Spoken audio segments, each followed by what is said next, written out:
and our National Guard, because the job that they've done, whether it's in Washington, D.C., where we have a totally safe city, where it was one of the most unsafe cities anywhere in the world, frankly, and now we have no crime in Washington, D.C.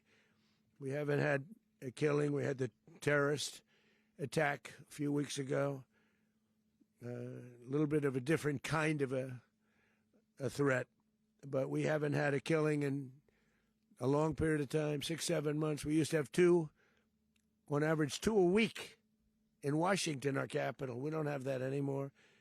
The restaurants are opening. Everyone's happy. They're going, they're walking their daughters, they're walking their children, their wives. They walk to restaurants. Restaurants are opening all over Washington, D.C.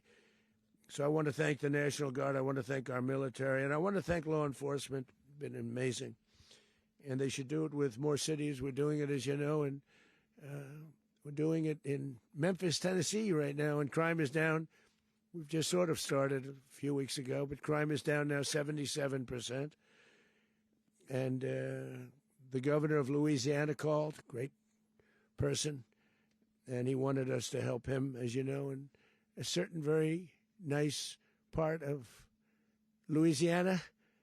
And we have done that. And it was a rough section, and we have crime down. I understand it's down to almost nothing already after 2.5 weeks. New Orleans, it's down to almost nothing. And we've only been there for 2.5 weeks. Can't imagine why governors wouldn't want us to help. We also helped, as you know, in Chicago, and crime went down a little bit there. We did a very small help because we had no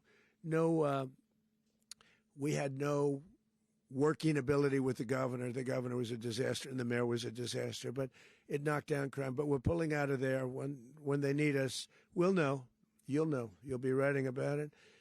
And likewise, Los Angeles, where we saved Los Angeles early on, where the head of the police department made a statement that if the federal government didn't come in, we would have lost Los Angeles.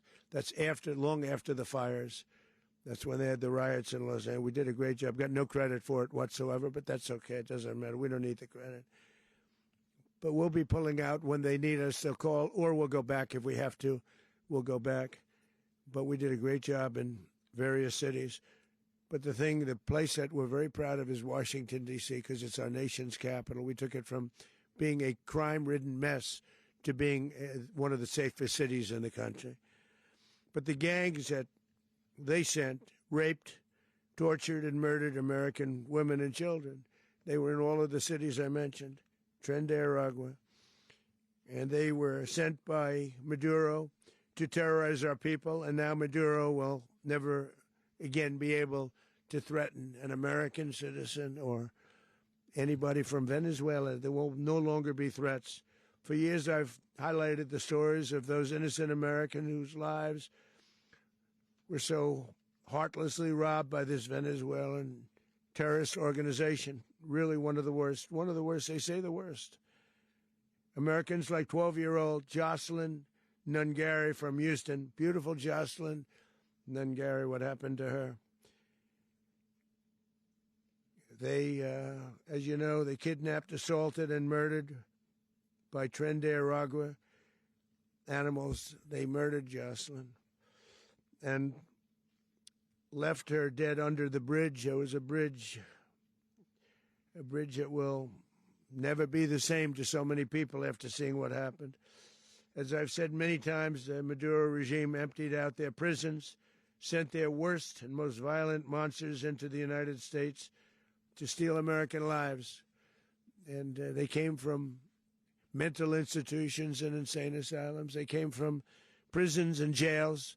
The reason I say both, they sound similar. Actually, prisons a little bit more hostile, a little bit tougher. A mental institution isn't as tough as an insane asylum, but we got them both. They sent from their mental institutions. They sent from their jails, prisons. They were drug dealers. They were drug kingpins. They sent everybody bad into the United States, but no longer. And we have now a border where nobody gets through. In addition, Venezuela unilaterally seized and stole American oil, American assets, and American platforms costing us billions and billions of dollars. They did this a while ago, but we never had a president that did anything about it. They took all of our property.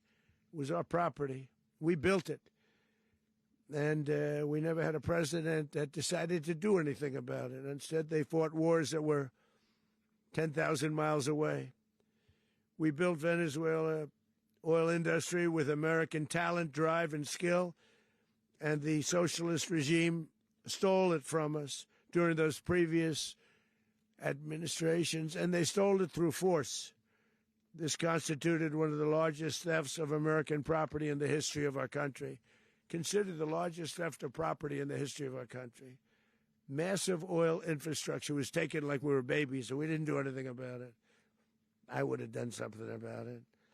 America will never allow foreign powers to rob our people or drive us back into and out of our own hemisphere. That's what they did. Furthermore, under the now deposed dictator Maduro, Venezuela was increasingly hosting foreign adversaries in our region and acquiring menacing offensive weapons that could threaten U.S. interests and lives. And they used those weapons last night. Potentially in league with the cartels operating along our border.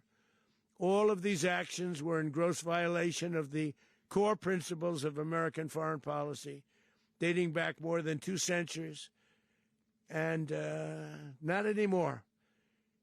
All the way back, it dated to the Monroe Doctrines, and the Monroe Doctrine is a big deal, but we've superseded it by a lot, by a real lot.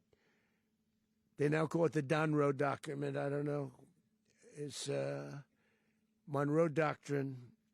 We sort of forgot about it. It was very important, but we forgot about it. We don't forget about it anymore. Under our new national security strategy, American dominance in the Western Hemisphere will never be questioned again.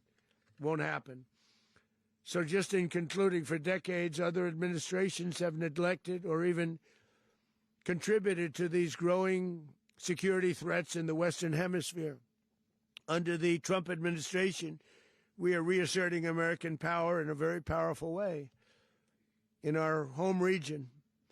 And our home region is very different than it was just a short while ago. The future will be, and we did this in my first term. We had great dominance in my first term, and we have far greater dominance right now. Everyone's coming back to us. The future will be determined by the ability to protect commerce and territory and resources that are core to national security. These are core to our national security. Just like tariffs they've made our country rich, and they've made our national security stronger than ever before.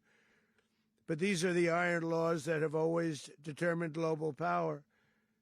And we're going to keep it that way. We will secure our borders. We will stop the terrorists. We will crash the cartels, and we will defend our citizens against all threats, foreign and domestic.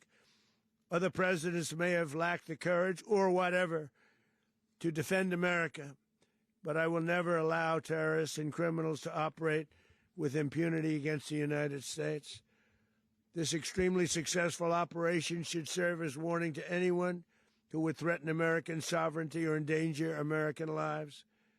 Very importantly, the embargo on all Venezuelan oil remains in full effect.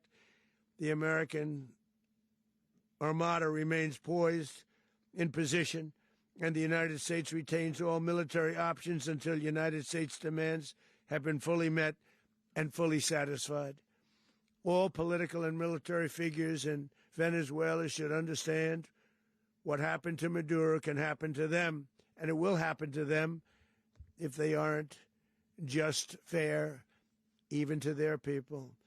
The dictator and terrorist, Maduro, is finally gone, and Venezuela people are free. They're free again. It's been a long time for them, but they're free. America is a safer nation. This morning, it's a prouder nation this morning because it didn't allow this horrible person and this country that was doing very bad things to us. It didn't allow it to happen.